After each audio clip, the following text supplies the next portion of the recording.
Hello students, આપણે બીજા ચેપ્ટરના છેલ્લા ટોપિક જે છે અસામાન્ય મોલર દળ એના વિશે આપણે ડિસ્કસ કરવાના છીએ. અસામાન્ય મોલર દળ, ઓકે, અથવા તો આને વોન્ટ હોફ ફેક્ટર અવયવ, ઓકે, આ પણ કહેવાય. હવે જો અસામાન્ય મોલર દળ શું છે એના વિશે આપણે પહેલાં ચર્ચા કરીએ. તો આપણે મોલર દળ શોધવા માટે આપણે ચાર જે તમારા સંખ્યાત્મક ગુણધર્મો હતા એના વિશે આપણે ચર્ચા કરી હતી કે P0 - P/P0 is equal two x2 એટલે કે n2/n1 કરીએ. ઓકે, તો n2/n1 કરતા હતા તો n જગ્યાએ આપણે W2/m2 ઇન્ટુ W1/m1, ઓકે, આવું કરતા હતા. આના લીધે આપણને દ્રાવ્યનું જે મોલર દળ છે એ મળી જતું હતું. હવે એના માટે આપણે ઉપયોગ શું કરીએ કે P0 તો તમારું ફિક્સ હોય, પણ જે પ્રેક્ટિકલી તમને બાષ્પ દબાણ મળે, ઓકે, એટલે કે બાષ્પ દબાણના અંદર જે સાપેક્ષ ઘટાડો થાય એના ઉપરથી આપણે શું કરતા હતા, દ્રાવ્યનું મોલર દળ શોધતા હતા. એ રીતે તમારું બીજું શું હતું કે delta TB is equal to KB into molality. એ જ રીતે delta TF is equal to KF into molality. Okay, તો મોલાલિટીના અંદર પણ આવે તમારું, તો શું થાય KB ઇન્ટુ 1000 ગુણ્યા W2 divided by M2 into W1 એટલે દ્રાવકનું વજન. એ જ રીતે સેમ આમાં આવશે કે KF into 1000 into W2 divided by M2 into W1. તો અહીંયા પણ આપણને મળી જાય. છેલ્લે આપણે જોયું હતું કયું કે પાઈ is equal two CRT. Okay, તો સીની જગ્યાએ આપણે શું લખતા હતા, મોલ ભાગ્યા કદ RT. તો મોલ બરાબર શું થાય તમારું, મોલ ઇઝ ઇક્વલ ટુ અણુભાર એટલે કે W2 divided by M2 into V ભાગ્યા RT. તો અહીંયા પણ તમને શું મળે, M2 મળે. તો આ દરેકે દરેક વસ્તુનો ઉપયોગ કરી, એટલે કે જે ચાર આપણા સંખ્યાત્મક ગુણધર્મ છે એનો ઉપયોગ કરી અને આપણે શું કરતા હતા, અજ્ઞાત પદાર્થનું મોલર દળ શોધતા હતા. અમુક દાખલા પણ છે જે આપણે કર્યા હતા. ઓકે, હવે આના અંદર શું થાય કે સંખ્યાત્મક જે ગુણધર્મો છે, સંખ્યાત્મક ગુણધર્મો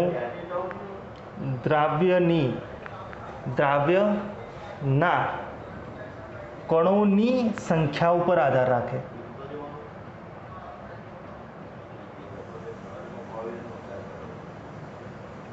દ્રાવ્ય કણોની સંખ્યા ઉપર આધાર રાખે છે. ઓકે, એટલે તો તમે જુઓ અહીંયા દરેક જગ્યાએ મોલ તમને આપેલા છે. ઓકે, કેમ કે મોલથી આપણને ખબર, મોલ એટલે વન ટાઈપ ઓફ સંખ્યા જ છે ને. એક મોલ એટલે 6.22 ગુણ્યા 10⁻23. તો અહીંયા જે સંખ્યાત્મક ગુણધર્મો છે એ દ્રાવ્યના કણોની સંખ્યા ઉપર આધાર રાખે છે. હવે જો આ મોસ્ટ ઇમ્પોર્ટન્ટ છે કે દ્રાવ્યના કણોની સંખ્યા ઉપર આધાર રાખે. પણ અમુક કેસના અંદર જોવા જઈએ કે આપણે એક દ્રાવણ લીધું, તમે દ્રાવણ લીધું. હવે આના અંદર માની લો કે તમે 1 મોલ NaCl અથવા તો 1 મોલ KCl ઓગાળ્યું. ચોપડીના અંદર KCl નું એક્ઝામ્પલ છે. તો 1 મોલ NaCl અથવા તો 1 મોલ KCl ઓગાળ્યું. આપણે માની લો કે આપણે NaCl ઓગાળ્યું, 1 મોલ NaCl, બરાબર. હવે આ દ્રાવણના અંદર જઈ અને આ શું થશે, દ્રાવણના અંદર જઈ અને આ શું કરશે કે Na પ્લસ અને Cl માઇનસના અંદર વિભાજિત થઈ જવાનું. Na પ્લસ અને Cl માઇનસના અંદર જઈને વિભાજિત થવાનું. તો આ તો શું થયું, કણોની સંખ્યા વધી, બરાબર. હવે આપણે શું કહીએ કે સંખ્યાત્મક ગુણધર્મો જે છે દ્રાવણના એ દ્રાવ્યના કણોની સંખ્યા પર આધાર રાખે છે. તો હવે અહીંયા તો સંખ્યા તો શું થઈ ગઈ, ડબલ થઈ ગઈ. તો હવે અહીંયા આ સંખ્યા ડબલ થઈ ગઈ તો આના ઉપર પણ કંઈક તો ફેર પડશે જ, M2 ઉપર કંઈક તો ફેર પડવાનો જ છે. ઓકે, એટલે ધારો કે આપણે જો ડેલ્ટા ટીબીની વાત કરીએ, તો delta TB is equal to KB into M. જો KB જે છે એને 0.52 kelvin kg into mall inverse છે પાણી માટે. હવે મોલાલિટીની વાત કરીએ તો મોલાલિટી તમારું 1 kg જે દ્રાવણ છે, 1 kg દ્રાવણના અંદર મેં 1 મોલ NaCl ઓગાળ્યો એટલે મોલાલિટી પણ શું આવશે? 1 આવશે.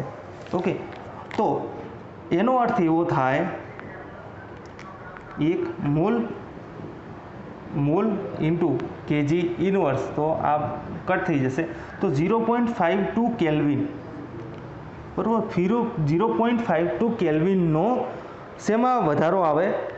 0.52 કેલ્વિનનો વધારો આપણને જોવા મળે શેમાં? ઉત્કલન બિંદુના અંદર. ઓકે, આપણે ઓગાળ્યો, આપણને ચલો 0.52 કેલ્વિનનો વધારો જે છે એ જોવા મળ્યો. હવે આપણે એનું મોલર દળ ગણીએ. ઓકે, મોલર દળ આપણે ગણીએ તો ડેલ્ટા ટીબી તમને મળ્યો 0.52 ઇઝ ઇક્વલ ટુ કેવી તમારો શું છે? 0.52 છે. 1000 ઇન્ટુ W2 એટલે તમે ઓગાળ્યો કેટલો અહીંયા, બરાબર? ઓગાળ્યો એનું 1 મોલ વજન છે, તો આપણે 1 મોલ ઓગાળ્યો એટલે કે 23 પ્લસ 35.5 એટલે 58.5 ગ્રામ ઓગાળ્યો, તો આપણે 1 મોલ ઓગાળ્યો છે. M2 તમારે શોધવાનું છે. W1 એટલે તમે 1000 ગ્રામ દ્રાવક લીધો છે. ઓકે, તો હવે આપણે M2 શોધીએ કે M2 કેટલું આવે છે. તો 1000 ગ્રામ દ્રાવક લીધો, 1000 કટ થઈ ગયું અહીંયા, તો 0.52 ડિવાઇડેડ બાય 0.52, તો આ બી કટ થઈ ગયો. તો M2 તમારું શું આવ્યું? 58.5 ગ્રામ ઇન્ટુ મોલ ઇનવર્સ આવ્યું. ઓકે, પણ આ જે છે એ કયામાં આવે? થિયરિટિકલ વેલ્યુ આવી આપણે. ઓકે, જ્યારે તમે આનું રિયલમાં એટલે કે પ્રેક્ટિકલી, તો આ વસ્તુ અહીંયા તો આપણને ઓકે લાગે કે ચલો આટલું આપણે કર્યું, ઓકે છે, બરાબર, આ મેથડ ઓકે છે. પણ આપણને ખબર નથી કે ભાઈ આ જ્યારે પ્રવાહીના અંદર જાય છે એટલે Na+ અને Cl- બનાવે છે, એટલે તમે કણ જે છે એ 1 મોલ ઓગાળ્યા હતા એની જગ્યાએ પ્રવાહીમાં જઈને શું થઈ જાય? 2 મોલ થઈ જાય. પ્રવાહીમાં જઈને એ શું થઈ જાય છે? 2 મોલ થઈ જાય છે. ઓકે, તો એનો અર્થ એવો થાય કે આ જે NaCl છે એ 2 મોલ થાય. ઓકે, તો આપણે 1 મોલ ઓગાળ્યો તો એ વખતે તમને 0.52 કેલ્વિનનું શું મળતું હતું? અહીંયા ઉત્કલન બિંદુના અંદર વધારો મળતો હતો. હવે કેટલો મળશે? ડબલ મળશે આનાથી. કેમ કે સંખ્યાત્મક ગુણધર્મો દ્રાવણના કણોની સંખ્યા ઉપર આધાર રાખે છે. ઓકે, તો આના અંદર 1 મોલ હતો તો 0.52 કેલ્વિનનો આપણને ઉત્કલન બિંદુના અંદર વધારો મળતો હતો, તો ડબલ હશે, બરાબર. કેમ કે જો આયનોની સંખ્યા તો 2 મોલ થઈ જવાની છે, એ આપણને ખબર છે કે 1 મોલ NaCl હોય તો અંદર 6.022 × 1023 NaCl હોય, બરાબર. હવે આના અંદર શું છે કે Na+ કેટલા હોય? 6.022 × 1023 હોય. Cl- પણ કેટલા હોય? 6.22 × 1023 હોય, બરાબર. તો આ ટોટલ કણોની સંખ્યા કેટલી થઈ ગઈ? 2 મોલ થઈ ગઈ. ટોટલ કણોની સંખ્યા સમજો, અહીંયા શું કહેવા માગે છે કે ટોટલ કણોની સંખ્યા શું થઈ ગઈ? 2 મોલ થઈ ગઈ. હવે આ 2 મોલ સંખ્યા છે તો અહીંયા વધારો પણ ડબલ બતાવશે. પ્રેક્ટિકલી તમે ઓબ્ઝર્વ કરશો તો વધારો કેવો બતાવશે? ડબલ બતાવશે. તો અહીંયા એના ગુણ્યા 2 કરું હું તો 1.04 થાય, 1.04 કેલ્વિન થાય. હવે જો અહીંયા 1.04 કેલ્વિન હું મૂકી દઉં, બરાબર, તો આ શું થશે કે 0.52 ઇન્ટુ 1000 અને 1000 તો કટ થઈ ગયા, 58.5 ડિવાઇડેડ બાય 1.04 એટલે આ શું થાય? 2. ઓકે, તો 58.5 ભાગ્યા 2 એટલે તમારું 29.25 આવશે ગ્રામ ઇન્ટુ મોલ ઇનવર્સ. તો આપણે તો અહીંયા તો નોન ક્વોન્ટિટી વગાડી તો NaClનો ઓરિજિનલમાં કેટલો હતો? 58.5 ગ્રામ ઇન્ટુ મોલ ઇનવર્સ હતો. તો અહીંયા જે તમારું મોલર દળ આવ્યું એ કેવું આવ્યું? આના કરતાં અડધું આવ્યું અહીંયા. ઓકે, તો આને શું કહેવાય? અસામાન્ય મોલર દળ કહેવાય. ઓકે, એટલે અસામાન્ય મોલર દળ ક્યારે આવશે? કે જ્યારે તમે વિદ્યુત વિભાગ, એટલે તમે જોજો જ્યારે બી મોલર દળવાળા દાખલા આપણે આગળ ગણ્યા હતા એના અંદર શું લખેલું હતું કે એક અજ્ઞાત અવિદ્યુત વિભાજ્ય પદાર્થ, ઘણી જગ્યાએ તમે જોયું હતું, મેં તમને એ વખતે કીધું પણ હતું કે અવિદ્યુત વિભાજ્ય પદાર્થ કેમ લખેલું છે એનું પણ કારણ છે. ઓકે, તો કારણ આ છે કે અવિદ્યુત વિભાજ્ય પદાર્થ હશે તો એ શું થશે? અંદર જઈને છૂટો પડશે નહીં, બરાબર, એ શું રહેશે, ભેગો રહેશે. તો આ વિદ્યુત વિભાજ્ય છે તો શું કર્યું, એને છૂટો પડ્યો, 2 મોલ બતાવ્યા. ઓકે, કણો 2 મોલ થઈ ગયા. કેસીએલમાં પણ સેમ થશે, એ અંદર જઈને કે પ્લસ ને સીએલ માઇનસમાં ડિસોસિએટ થશે, એટલે કે વિયોજન પામશે.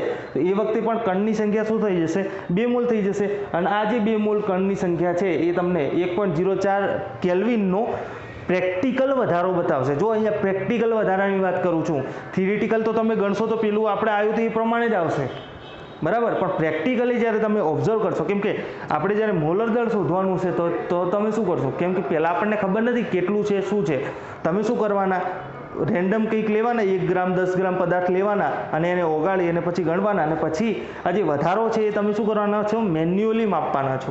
તો એ વખતે તમને શું કરશે, અસામાન્ય મોલર દળ બતાવશે. ઓકે, એવું ને એવું બીજા કેસમાં શું થાય કે ધારે કે તમે એસિટિક એસિડ જેવો કોઈ પદાર્થ લો અને એને બેન્ઝીનમાં ઓગાળો, એસિટિક એસિડ જેવો કોઈ પદાર્થ લો અને એને બેન્ઝીનમાં ઓગાળો, એટલે શું થાય કે એસિટિક એસિડ એટલે CH3C double bond O bond OH. Okay, અને અહીંયા પણ શું હોય, CH3C double bond O bond OH. Okay, હવે આ કેવો થાય, ઋણ વીજભારિત હોય, આ કેવો હોય, ધન વીજભારિત હોય, આ ડેલ્ટા નેગેટિવ, આ ડેલ્ટા પોઝિટિવ. તો અહીંયા હાઇડ્રોજન બંધન થવાનું છે. એટલે આ પ્રેક્ટિકલી અહીંયા શું થાય કે CH3COOH એ 2 અણુ હતા, એ સંયુગ્મન પામીને શું થઈ જાય, CH3COOH ટ્વાઇસ. ઓકે, તો આ કેસમાં શું થાય કે તમે 1 મોલ ઓગાળ્યો હોય, 1 મોલ CH3COOH ઓગાળ્યો હોય તો કણની સંખ્યા કેવી થઈ જાય, અડધી થઈ જાય. કણની સંખ્યા કેવી થઈ જાય, અડધી થઈ જાય. કેમ કે આમાં સુયોજન થાય છે, વિયોજન થતું નથી, સંયુગ્મન થાય છે. તો એ કેસમાં એસોસિએશન થાય, ટૂંકમાં અહીંયા ડાયમરાઇઝ થાય. એને શું કહેવાય, ડાયમરાઇઝ થાય, ડાયમર બને. ઓકે, 2 કણો જોડાઈ અને ભેગું 1 કણ બનાવે. તો આ કેસમાં શું થાય, અડધી મોલ સંખ્યા થઈ જાય, અડધું થઈ જાય. તો અડધું થઈ જશે તો કણની સંખ્યા અગર અડધી થઈ ગઈ તો જે તમારી આ ધારો કે 0.52ની જ વાત કરીએ તો 0.52 કેલ્વિન હતું, એની જગ્યાએ એનાથી કેટલું બતાવશે, ડિવાઈડ બાય 2 જેટલું બતાવશે. તો ડિવાઈડ બાય 2 જેટલું બતાવે, 0.52 ભાગ્યા 2 એટલે તમારું 0.26 કેલ્વિનનો જ વધારો બતાવશે. અહીંયા 0.26 કેલ્વિનનો જ વધારો બતાવશે. હવે જો આવું થાય, જો ડબલ થતું હતું અહીંયા તો મોલર દળ કેટલું આવતું હતું, અહીંયા આ વધારો ડબલ થતો હતો, મોલર દળ કેવું આવતું હતું, અડધું આવતું હતું. અહીંયા આ વધારો અડધો થાય છે તો મોલર દળ કેવું આવશે, ડબલ આવશે. મોલર દળ કેવું આવશે, ડબલ આવશે. તો અહીંયા પણ શું થાય, અસામાન્ય મોલર દળ બતાવે છે. જો આ જે વસ્તુ છે કે આ જે બધા તમારા જે શોધવાની પદ્ધતિઓ છે, અજ્ઞાત પદાર્થનું જે મોલર દળ શોધવાની પદ્ધતિઓ છે, એ ક્યારે કામમાં આવે, એક્ઝેક્ટલી આ સૂત્ર ઉપરથી ક્યારે મળે કે જ્યારે એ જે તમારો અજ્ઞાત દ્રાવ્ય છે એ દ્રાવણના અંદર જઈને સુયોજન કે વિયોજન પામતો ના હોવો જોઈએ, ત્યારે આપણને જોવા મળે. પણ આપણને ઘણા એવા પદાર્થો મળશે કે જે અંદર દ્રાવણમાં જઈ અને સુયોજન અને વિયોજન પામવાના છે. ઓકે, તો એક કેસમાં તમને જે મોલર દળ મળશે એ કેવું મળશે, અસામાન્ય મોલર દળ મળશે. ઓકે, તો એના માટે શું કર્યું કે વોન્ટોફ નામના વૈજ્ઞાનિક હતા, એમણે શું કરેલું કે એમણે વોન્ટોફ અવયવ આપ્યો, જેને આપણે શું કહીએ, આઈ કહીએ છીએ. વોન્ટોફ અવયવ આપ્યો એને, જેને આપણે શું કહીએ, આઈ, વોન્ટોફ અવયવ.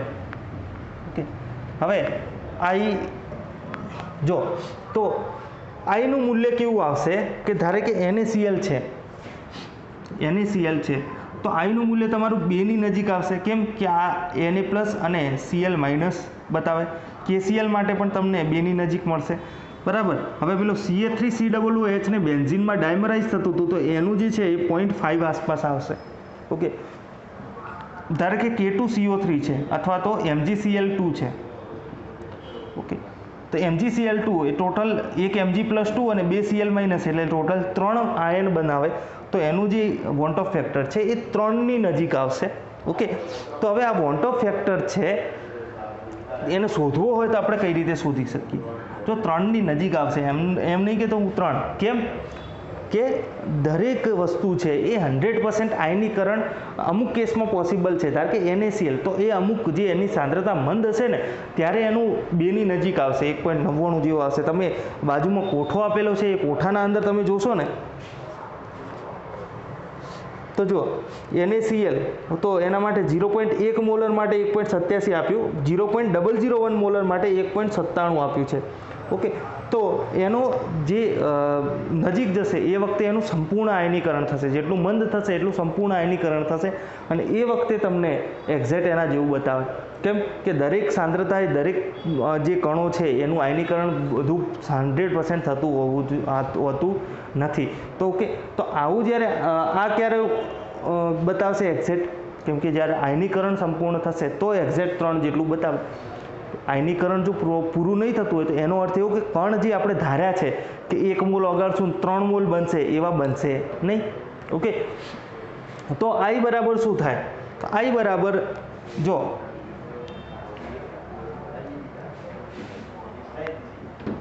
I શોધવો હોય તો આપણે શું શોધી શકીએ કે I ઇઝ ઇક્વલ ટુ સામાન્ય મોલર દળ ભાગ્યા અસામાન્ય મોલર દળ.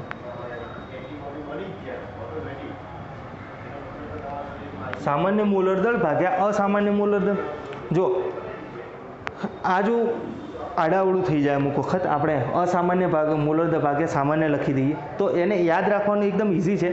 જો આપણે ઉદાહરણ લીધું છે, એનું લીધું કે NaClનું લીધું. NaClમાં શું થતું હતું, એનું મોલર દળ અડધું થઈ જતું હતું.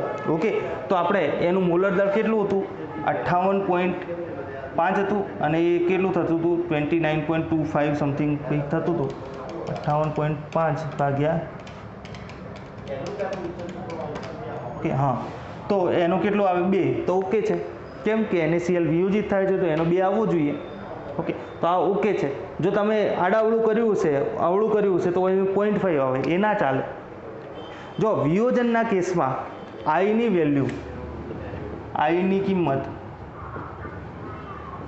વિયોજન માટે 1 કરતાં વધુ આવે, જ્યારે સંયુગ્મન માટે એટલે કે 1 કરતાં ઓછી આવે. ઓકે, સંયુગ્મનની જગ્યાએ આપણે સુયોજન વાપરી દઈએ. સુયોજન માટે 1 કરતાં ઓછી આવે, બરાબર. હવે જો ચોપડીના અંદર એક બીજું પણ આપેલું છે કે ઇથેનોઇક એસિડ ને એના અંદર દ્વિઅણુ તરીકે હોય છે, અને એ ખાસ કરીને ક્યાં બનાવે, આપણને એક ટર્મ આપેલી છે નીચા પરાવૈદ્યુત અચળાંકવાળા દ્રાવકો માટે. નીચા પરાવૈદ્યુત અચળાંકવાળા જે દ્રાવણો છે એના અંદર બે અણુઓ જોડાઈ અને ભેગા થવાની ઘટના બને. હવે જો ડાઇલેક્ટ્રિક અચળાંક એટલે કે પરાવૈદ્યુત અચળાંક શું છે એ જોઈ લઈએ. તો ડાઇલેક્ટ્રિક અચળાંક શું હોય, પરાવૈદ્યુત અચળાંક. જો પરાવૈદ્યુત અચળાંક જે છે એ શું હોય કે પાણીનો પરાવૈદ્યુત અચળાંક શું છે, 80 છે, 80 પરાવૈદ્યુત અચળાંક છે, ડાઇલેક્ટ્રિક કોન્સ્ટન્ટ એને કહેવાય. તો આના અંદર શું થાય કે જ્યારે વિદ્યુત વિભાજ્ય પદાર્થો NaCl જેવા, તો NaClના અંદર Na+ અને Cl- વચ્ચે શું હોય, કુલંબીય આકર્ષણ બળથી જોડાયેલા હોય. તો જ્યારે એને પાણીના અંદર જ્યારે ઓગાળીએ તો એ જે આકર્ષણ બળો છે એ કેટલા થઈ જાય, 1/80, એટલે કે એના પરાવૈદ્યુત અચળાંકના વ્યસ્ત જેટલા થઈ જાય. ઓકે, તો અહીંયા જ્યારે જેટલો નીચો પરાવૈદ્યુત અચળાંક હશે તો એટલું ઓછું બંને વચ્ચેનું આકર્ષણ બળ બનશે. ઓકે, જેટલો નીચો પરાવૈદ્યુત અચળાંક છે એટલું ઓછું આકર્ષણ બળ છે. જેટલો વધારે પરાવૈદ્યુત અચળાંક છે, 80 એટલે બહુ વધારે પરાવૈદ્યુત અચળાંક છે, એટલે પાણીના અંદર તમે NaCl ઓગાળો એટલે Na+ અને Cl- વચ્ચેના જે આકર્ષણ બળ છે એ 1/80, એટલે કે ટૂંકમાં 80માં ભાગના અંદર થઈ જાય. એના 80માં ભાગના થઈ જાય એટલે કે બહુ ઓછા થઈ જાય, એટલે પાછું Na+ અને Cl- ભેગા થવાની કોઈ સંભાવના રહે નહીં. ઓકે, જો અચળાંક નીચો હશે, ધારે કે એનો અચળાંક 10 જેવો હોય તો એ ખાલી 10માં ભાગના જ થાય, તો નીચે થવાની સંભાવના રહે. જો એનો પરાવૈદ્યુત અચળાંક 2 હોય તો ખાલી અડધા જ થાય, તો એના અંદર પણ પાછો ભેગા થવાની ઘટનામાં રહે. ઓકે, તો સામાન્ય મોલર દળ ભાગ્યા અસામાન્ય મોલર દળ. હવે બીજું શું હતું કે આપણને શું બતાવતું હતું ભાઈ, ડબલ બતાવતું હતું. એના આપણે શું કર્યું કે ઉત્કલન બિંદુના અંદર જે વધારો હતો એ શું બતાવતો હતો, ડબલ બતાવતો હતો. ઓકે, તો ડબલ બતાવતો હતો એટલે કે અવલોકિત સંખ્યાત્મક ગુણધર્મ ભાગ્યા ગણતરી કરેલ સંખ્યાત્મક ગુણધર્મ.